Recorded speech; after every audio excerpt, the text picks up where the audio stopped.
Humanities, Episode 2, Ancient Greece. So today we're going to look at the classical world of ancient Greece, which covers a period from about 3000 to 30 BCE. It is a time of great advancements in the humanities, including art, architecture, music, literature, and of course philosophy. The earliest excavations of the Greek world focused on the island of Crete, where the palace of Minos at Knos was found. The cult of the bull was practiced there, indicating the aforementioned shift to patriarchy. The bull being a male symbol of virility, the legend of the Minotaur is going to emerge. The legend of the Minotaur tells the story of a queen who lusted after a bull. The offspring was half man, half bull type creature. He was imprisoned within a giant labyrinth, and the Minoans sent sacrifices to appease that beast. Eventually, the hero Theseus is going to navigate his way through the maze using a ball of thread to guide him, and he will be able to slay the Minotaur, allowing this civilization to have its freedom once again.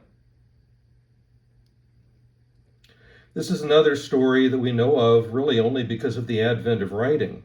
The Minoans seem to have had two unique writing styles, which we now call Linear A and Linear B. No one has been able to decipher the older form, the Linear A, but Linear B has been deciphered, which has allowed us to understand some very early and interesting writings. And so you are able to see on the screen here just a few of those. And you can recognize that the symbols, they really are kind of a form of drawing. You know, there's a deer, there's a horse, a mare, subtle differences within them. But then you also see things that become perhaps a little bit less obvious. You know, like why would this strange squiggle here be a bull? Well, you've got what might be potentially horns, but it's very abstract, you know. But anyway, this is what it looks like, and that is the writing style that has developed. Because of that writing style, of course, we are able to understand a lot about this early civilization. The Homeric age runs from 1200 to 750 BCE and includes events such as the fall of Troy.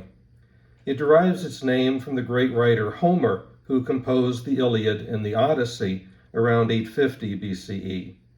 These are based on events of that time period. Within these tales, we meet other examples of the hero, and we're able to explore the hero's journey. The Iliad is Homer's epic poem about the end of the Trojan War. He explores the rage of the Greek hero Achilles after he's dishonored by Agamemnon, the Greek leader, and this leads him to withdrawal from the battle.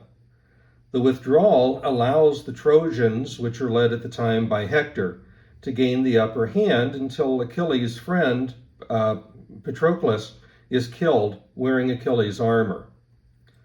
Enraged by this, Achilles returns to battle, he slays Hector in combat, and he desecrates that body before ultimately returning it to Hector's father for burial. One of the best-known stories to come out of the Iliad is that of the Trojan horse. The Greeks, led by Odysseus, sought to end this 10-year Trojan War, so they built a giant hollow horse. They hid soldiers inside it and pretended to sail away, leaving it as an offering, supposedly, for the goddess Athena. The Trojans, believing the Greeks had gone and celebrated their victory, they break down part of the wall. They pull this horse inside, thinking, here is this great gift. That night, Greek soldiers will emerge from the horse, they'll kill the guards, they'll open the gates, and the Greek army is going to come in, sack the city, and burn Troy to the ground. This is where we get that term, beware of Greeks bearing gifts. Now, Odysseus is going to go on to become a hero in his own epic, which we call the Odyssey. The Odyssey focuses on Odysseus' 10-year journey home to Ithaca after the Trojan War. It's a voyage where he meets, again, it's a hero's journey. It's a time for meeting mythical creatures. He comes under the wrath of the gods. There's all kinds of magical creatures like sirens that he has to fight off. And all the while, his wife Penelope and his son Telemachus are fighting off aggressive suitors back home. Odysseus eventually does make it home. He disguises himself, he slaughters the suitors, and he is able to restore his kingdom. Now, one interesting story in the Odyssey, after he gets home, focuses upon Odysseus's bow, which is a very mighty, very powerful, very strong bow that only Odysseus knows how to string. Knowing this, his wife Penelope, who was trying to hold off all these suitors who wanted to marry her because they all believed Odysseus to be dead. I mean, it's been 10 years since the war ended and he's not home yet. So she's trying to fight them off, believing he is going to come back. And so she sets this task. She will marry the first person that can string Odysseus's bow. Now, of course, no one is going to be able to do that until Odysseus himself comes home. Now, what's particularly interesting about this is that there's a very similar story in the Vedic epic, the Ramayana. And this also involves that grand and mighty bow, this bow that can't possibly be strung by anyone other than the owner. And it leads us to wonder if one tale might have inspired the other. And of course, because stories begin as oral traditions before they're ever written down, we can't say definitively which would have inspired the other.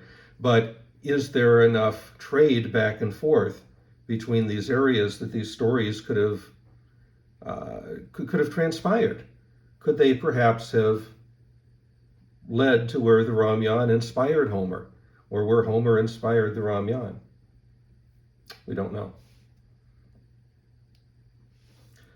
The Golden Age of Athens runs from 480 to 430 BCE, and during this time, Pericles is going to become an important leader, and he will initiate the concept of democracy within Athens. Athens becomes sort of the founding concept of this idea of democracy, where the citizens themselves have control of government. In other parts of the region, you have other systems. You have aristocracies where there's kingships. You have dictatorships, military dictatorships like Sparta. But Athens was going to be a democracy governed by the people. And Pericles is the one who established that. During this time, also, the Olympic Games are going to begin.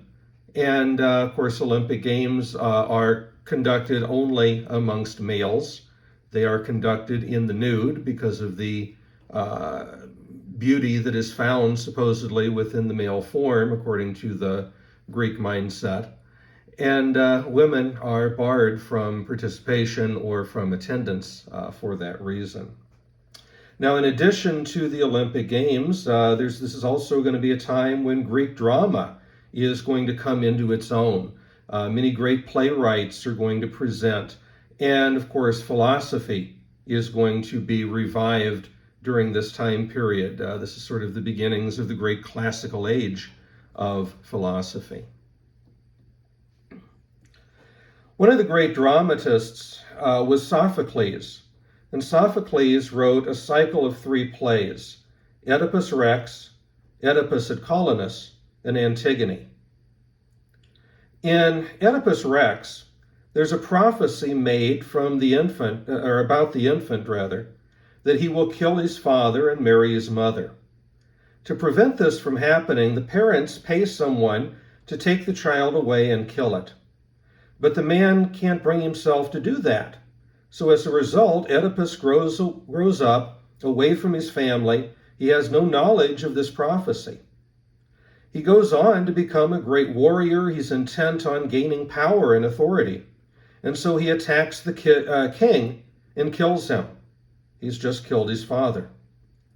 To cement his position as the new king, he marries the queen, which is, of course, his mother. And so the prophecy is fulfilled.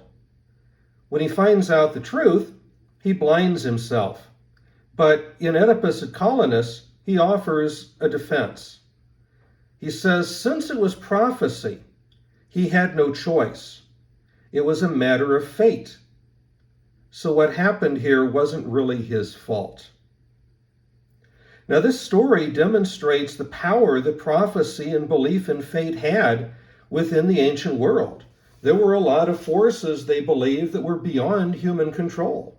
The plans of the gods were put in motion, and we could do nothing to escape them. You know, his parents found out about this prophecy, and they thought, well, hey, if we kill him, then he can't do these terrible things. But because they entrusted it to someone else, they couldn't do it themselves. They entrusted it to someone else. He couldn't kill a child. And so he puts the child elsewhere to be raised. And so, one thing intervenes after another so that the prophecy always comes true. And so within the minds of many in the ancient Greek world, free will is an illusion. Now, of course, Freud misses this whole point and just focuses on the sleeping with his mother aspect, which gives us the psychological condition, which we now know as the Oedipus complex. Right? The Oedipus complex, which is basically a psychological term for somebody who fancies their mom. The third story in the cycle is Antigone. And Antigone tells the story of Oedipus's daughter. Her brother, Polynices, is going to be accused of treason by King Creon. Polynices is going to be executed because of this, and as punishment, he is to remain unburied so that he has no ceremony, there's no place marking him. He is simply left to the elements and to the animals. But Antigone believes that this is wrong, and she tries to convince the king of it, but he won't budge. Antigone believes that it's her duty to bury her brother, which she does. Creon, because of this act of defiance, is going to seal her in a tomb as punishment. Creon's son, Haman, was engaged to Antigone. And so he's, of course, very distraught by this. He tries to dissuade his father to let her go. But everything falls on deaf ears. The king is very intent. He's very proud. He's very strong. He's not going to budge. And so Haman chooses to commit suicide rather than to live without Antigone. Haman's mother, Creon's wife, Eurydice, also is going to commit suicide at this injustice, and the king will sadly be left all alone, hence it's a tragedy. Now, this play is going to demonstrate an early example of civil disobedience on the part of Antigone, the idea that you are standing up against unjust laws, standing up against tyranny. And it's going to raise the question of true justice. Now remember, democracy is very new in Athens, but Creon is a tyrant, an individual that's full of pride, and he is not going to yield. So what is justice? Is it simply what the dictator says, or is it something more? This is the question that Plato is going to raise in his work, The Republic, which will lead us now to the topic of philosophy. Greek philosophy is a major innovation in this time period. But I've spoken very widely about Greek philosophy elsewhere, so for a more detailed account of anything that might strike your fancy that I'm going to relay to you, I would direct you to my videos on the Moral World page. Ancient Greek Philosophy, Parts 1 and 2, take you through sort of the pre-Socratic thinkers and gives you a lot of depth and detail onto Plato and some of his key thoughts and ideas. Aristotle's logic and the theory of the forms, as well as the virtue ethics of Aristotle. Those two videos, of course, delve into certain aspects of Aristotle's views. So you can look to those if there's anything that strikes your fancy and you want to learn a little bit more about it. But for this lecture, I'm just going to briefly highlight some key points. First of all, Greek philosophy is going to be divided into three major areas. We have the pre-Socratics, the classical, and the Hellenistic period. The pre-Socratics, as the name implies, are those thinkers writing prior to the time of Socrates. So, roughly from 600 BC up until the time of Socrates, those are the pre-Socratics. Pre-Socratic thinkers kind of pose a problem for us because only a small fragment of their work has survived. But we do have enough of it that we can see that the big three, Socrates, Plato, and Aristotle, are going to be greatly influenced by these figures. Amongst the pre-Socratics, Thales is considered the earliest, the first. Pythagoras, Heraclitus, Parmenides, they are highly influential on the teachings, on the writings of Plato.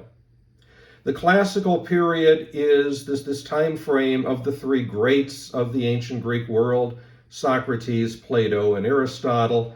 And then the Hellenistic period comes after the death of Aristotle up through the end of the first, maybe the beginning of the second century. It is a time where Greek is the dominant culture, the dominant language, the dominant philosophy. All of the educational pursuits are taking place in the Greek language. And some of the key figures you might recognize from there might be Epicurus, Pyrrho, or Seneca.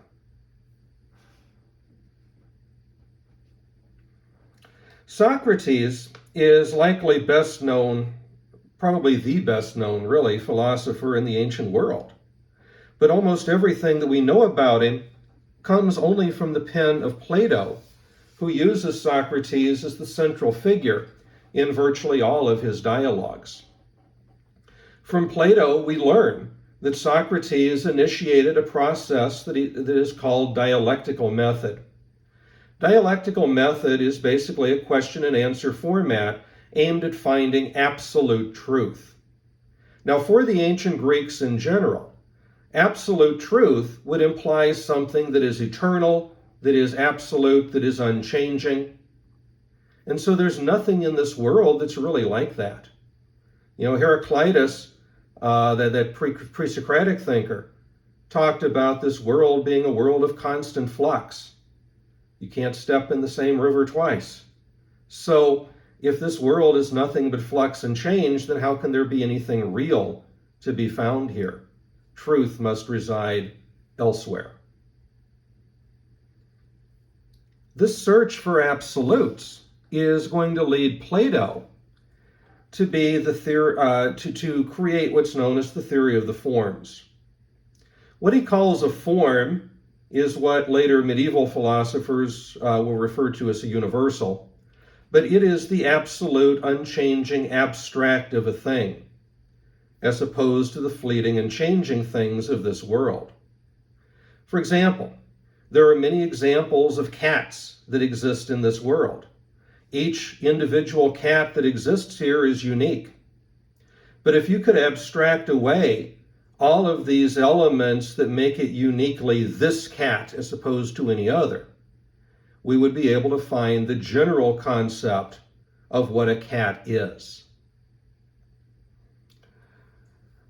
According to Plato's theory of the forms, there is a separate realm of existence that exists beyond the one that we're living in. It is the opposite of this one.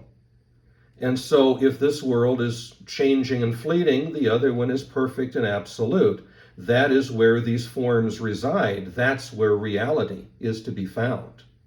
Now, our soul dwelled in that realm prior to being born into this world, so we possessed that absolute knowledge of all things.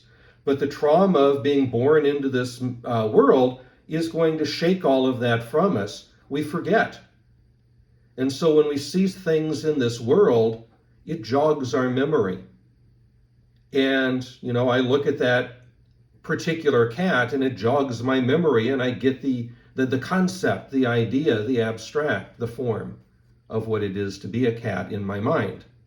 And so I regain knowledge in this way. This is what he calls the doctrine of recollection. We don't actually learn anything new in this world.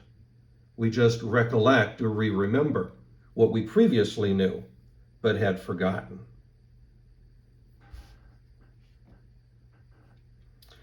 Plato explains all of this in his work, The Republic, using what's known as the allegory of the cave. In this allegory, we imagine a group of prisoners chained up in a cave where they have been since birth. They know no other existence beyond this. People have come and they cast images on the wall from a fire above them. So what these prisoners are seeing are flat, black images. But they don't know anything else, so they believe them to be reality. They make up names to apply to them so they can talk to each other and so on. Now one day, we're told that a prisoner is let go and shown the outside world, the actual reality. But he won't believe it. It's too strange. He goes back into the cave, back to what he knows, back to what's familiar. But now there's a nagging doubt that exists in his mind as to which is reality. Did he make the right choice by going back to the cave? Is that what's real? Or was that strange, bizarre world out there the reality? And so he very slowly begins this process of finding out the truth. This notion of the allegory of the cave is very similar to the 1999 film, The Matrix, and for good reason. The Wachowskis indicate that Plato was the inspiration for The Matrix. And so, if you are familiar with the film, you have Keanu Reeves' character of Neo, who believes, along with everybody else, that they are living in late 20th century Earth, but it's really a couple hundred years in the future. And the reality is that most people are hooked into this matrix so that they can be exploited. But certain individuals have discovered the truth and exist in the real world. Morpheus, who you see on the screen there, played by Lawrence Fishburne, is one of those people. And he offers this choice to Neo.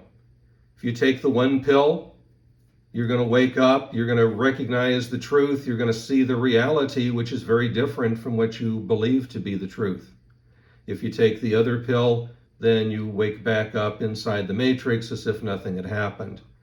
And of course, Neo, who is based on Socrates, is going to take the pill that allows him to see the truth and recognize the reality. Also within the Republic, and returning to our question from Antigone, he's going to talk about this issue of justice, dikaiosune. Justice, he says, has many examples in this world. And in fact, one of the characters in the Republic, Thrasymachus, basically says that justice is just whatever's in the interest of the stronger party. But none of these examples, according to Plato, are true justice. He says true justice is a form that participates in the good. In other words, it is one of these abstract concepts that works in conjunction with other abstract concepts. Now from here, Plato goes on to describe what he perceives as the ideal political state, which is not democracy. Socrates seems to have believed very firmly in the concept of democracy. He says when he is awaiting in prison for his execution, he says that I have spent my entire life in democratic Athens. I believe firmly in this. I'm not going to run away just because the people have turned against me. But when Socrates is put to death by the Athenian state, Plato becomes very angered by this. He took against democracy altogether. And so he says that democracy is actually the worst form of government imaginable because it's nothing but mob rule of the ignorant. For him, the ideal state was an intellectual aristocracy, ruled by a philosopher king or philosopher queen. The last of the classical era philosophers was Aristotle. Aristotle was a student of Plato, but he often disagreed with his instructor on important points. Amongst his accomplishments, Aristotle will create the discipline of formal logic, which is one of the most important tools of philosophy because it allows individuals to evaluate arguments, to determine whether those arguments should be accepted, whether there's enough evidence behind them, or whether there needs to be more, are there flaws that need to be fixed, and so on.